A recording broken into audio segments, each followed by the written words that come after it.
Եվ այսպես ուշադրություն սիրելի բարեկամներ, Հայաստանի Հանրապետությունը երկար տարիներ անց կրկին անում է զորահանդես։ Եվ այս զորահանդեսը իհարկե տարբերվող է լինելու, եւ այս զորահանդեսը այն բացառիկներից է, որտեղ որ ներկայացված են այլ երկրներից ներմուծված զենքեր, եւ ամենակարևորը սա չէ, ամենակարևորը հենց այն է, որ մենք ներկայացնելու ենք նաեւ մեր իսկ սեփական ձեռքերով սարքած այնպիսի հզոր զենքեր, որոնց արդեն մի շարք պետություններ իրենց հետաքրքրությունն են հայտնում եւ նաեւ մենք վաճառել ենք այդ զենքը մի քանի երկրների, որոնց անունները բնականաբար դեռևս պահվում է գաղտնի։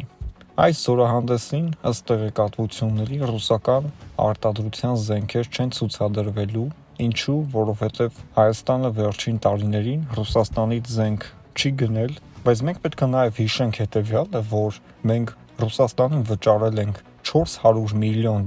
գումար, եւ Ռուսաստանը մինչեւ այսօր մեզ չի վերադարձնում այդ գումարը եւ ոչ էլ տրամադրում է այդ գումարի դիմաց այն զենքերը, որի համար վճարվել է։ Սրա մասին հայկական իշխանությունները ռուսների նման անդադ չեն թմբուկահարում, ասում, որ մենք փողը տվեցինք, մեզ զենք չտվեցիր, ուրեմն դու թշնամական ես վերաբերվում մեզ։ Հայաստանը շատ լուր, Հայաստանը շատ խելոք գնում է առաջ եւ ռուսական ագրեսիան եւ սահմանափակումները հայկական արտադրանքի նկատմամբ ցույց է տալիս, որ Հայաստանը ոչ թե գնում է Եվրոպա, այլ Հայաստանը գտել է իր անկախությունը եւ Հայաստանը այդ անկախության մեջ չի կարող լինել որևէ պետության ստրուկը։ Հայաստանը կապրի երկար եւ կապրի խաղաղ, եթե լինի անկախ։ Եվ նաեւ պետք է արձանագրենք հետեւյալը. եթե 2018 թվականից առաջ հայկական բանակի մասին մտածեին այնպես, ինչպես այսօր մտածում է Հայաստանի կառավարությունը, 2020 թվականի պատերազմը կամ չէր լինի, որովհետև Ադրբեջանը կվախենար, կամ եթե լիներ,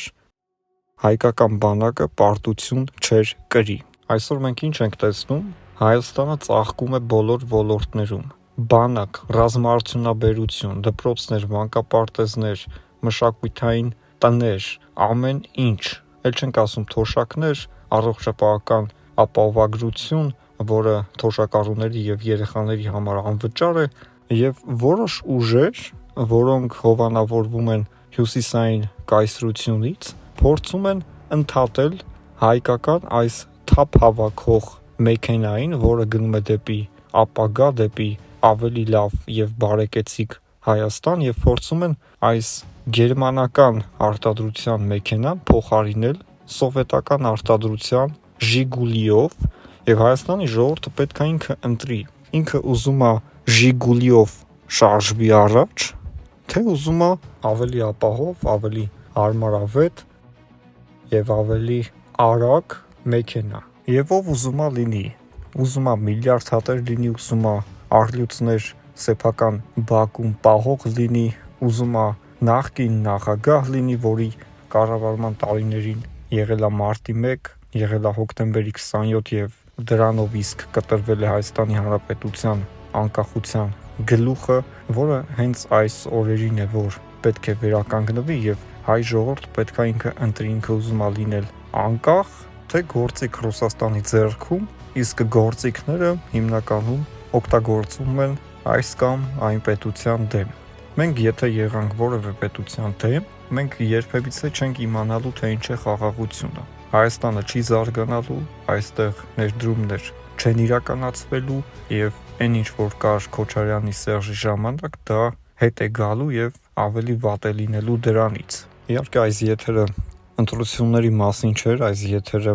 մեր բանակի հզորացման մասին էր, տեսնելով թե ինչ է կատարվում Երևանում, հպարտություն ենք ապրում, միտեղ նաեւ հուզվում ենք, որ 20 թվականից հետո կարողացանք ուժ գտնել մեր մեջ եւ այսպիսի հզորության ոտքի կանգնել եւ այդ տեմպը անընդհատ առաջ է շարժվում Հայաստանի Հանրապետության զինված ուժերը իսկապես հզոր է եւ ունակ է պաշտպանել Հայաստանի Հանրապետության տարածքային ամբողջականությունը։ Ինչ են արել Քոչարյանը եւ Սարգսյանը իրանց 20 տարիների ընթացքում, Եվ ինչ է անում Նիկոլ Փաշինյանը, ընդամենը 4 տարի, 3 տարի պատերազմից հետո, որովհետև մենք 2022 թվականից հետո սկսեցինք արդեն զենքեր ձեռք բերել այն երկրներից, որտեղից մենք երբեք զենք չենք էլ կարող երազել, որ կարող ենք գնել։ Եվ լրատվական դաշտի 90%-ը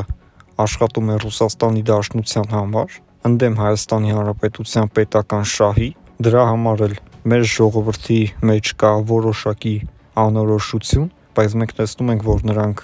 ունակ են հասկանալու իրականությունը, ինչքան էլ որ նրանց ամբողջ օրը ասեն այս կառավարությունը քանդում է երկիրը եւ 300,000 ադրբեջանցի է բերելու, սա արվում է նրա համար, որ վախի մթնոլորտ ձևավորվի։ Ադրբեջանցիների մասին կասեմ հետևյալը. Լեռնային Ղարաբաղը նրանք արդեն շուտով կլինի 6 տարի գրավել են եւ այնտեղ նույնիսկ 20,000 մշտական ադրբեջանցի բնակիչ գոյություն չունի։ Գրեթե 10 միլիոնանոց Ադրբեջանը չի կարողանում գոնե այնքան ադրբեջանցի տեղավորել Ղարաբաղում, որքան որ հայ դուրս եկավ Լեռնային Ղարաբաղից։ Ու սրանք եկել են խոսում են, թե 300,000-ը գալու են Հայաստան։ Նրանք վախենում են անգամ գնալ Արցախում ապրել, էլ ուր մնաց, որ իրանք գան Հայաստան։ Ընդդիմությունը հենված է կեղծիք տարածելու, ատելություն տարածելու, մեզ մեր պետությունը պառակտելու օտար երկրյա մեխանիզմների վրա։ Մենք վստահ ենք, որ Հայաստանի ժողովուրդը ամեն ինչ շատ լավ գիտակցում է։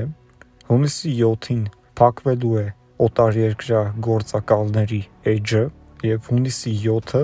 դա լինելու է այսպիսի բանակի դպրոցներ կառուցելու, մանկապարտեզներ կառուցելու, ժողովրդի մասին իսկապես մտածելու եւ գործ անելու նոր մեկնարկի օր։ Իհարկե տանը նստել ու մտածել, որ Փաշինյանը կընտրվի, դա այդպես չէ։ Հունիսի 7-ին բոլորդ պետքա գնաք ընտրական տեղամաս եւ այս ամեն ինչը տեսնելով կատարել քվեարկություն ըստ ձեր խղճի թելադրանքի, թե դուք ում եք պատկերացնում Հայաստանի Հանրապետության հաջորդ վարչապետ կընտրեք հենց դուք։ Դուք ապրել եք տարիներ ռուսական ուժերի իշխանության ներքո, ապրել եք տարիներ արդեն իսկ ազատ իշխանության ներքո։